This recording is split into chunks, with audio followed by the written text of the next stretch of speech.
मशरिक news के नाजरीन आदाब। दिन भर की अहम खबरें। बिहार असेंबली इंतखाब से कबल आरजेडी को झटका, रघुवंश प्रसाद ने दिया इस्तीफा। राहुल प्रियंका की मोदी पे तनकीद, हुकूमत की पॉलिसी से नौजवान का मुस्तकबिल तबाह। राजनाथ ने कहा, हिंदुस्तान की तरफ आंख उठाकर देखने वालों के लिए सख्त पैगाम है। राफेल। हिंदुस्तान में बढ़ रहा है कोरोना का खतरा, ज्यादा मौत होने का रिकॉर्ड है। तशवीशनाक। लोकसभा की डिप्टी स्पीकर के लिए आरजेडी के मनोज झा हो सकते हैं अपोजिशन उम्मीदवार। लोगों को राहत, सुप्रीम कोर्ट ने कर्ज अदायगी की तारीख 28 सितंबर तक बढ़ाया। कंगना रनौत का शिवसेना पे हमला, शिवसेना कुछ नहीं खानदानी विरासत का एक नमूना। आम आदमी पार्टी लीडर ने फाड़े रेलवे का नोटिस, लोगों को बेघर नहीं होने देगी हुकूमत।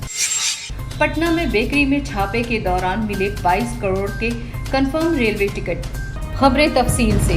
बिहार असेंबली इंतखाब से कबल लालू यादव की पार्टी आरजेडी को बड़ा झटका लगा है। पार्टी के सीनियर लीडर रघुवंश प्रसाद सिंह ने इस्तीफा दे दिया है। लालू यादव के बेटे तेजस्वी से तंग रघुवंश ने दिल्ली के एम्स अस्पताल के बिस्तर से ही लालू को अपना इस्तीफा भेजा। इस्तीफा में उन्होंने कहा कि 32 साल से आग के पीछे खड़ा रहा, अब नहीं।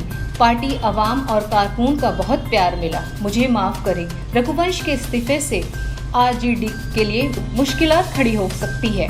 बताया जाता है कि तेजस्वी यादव को कुछ फैसले और पार्टी में रमा सिंह को शामिल किए जाने से रघुवंश नाराज थे।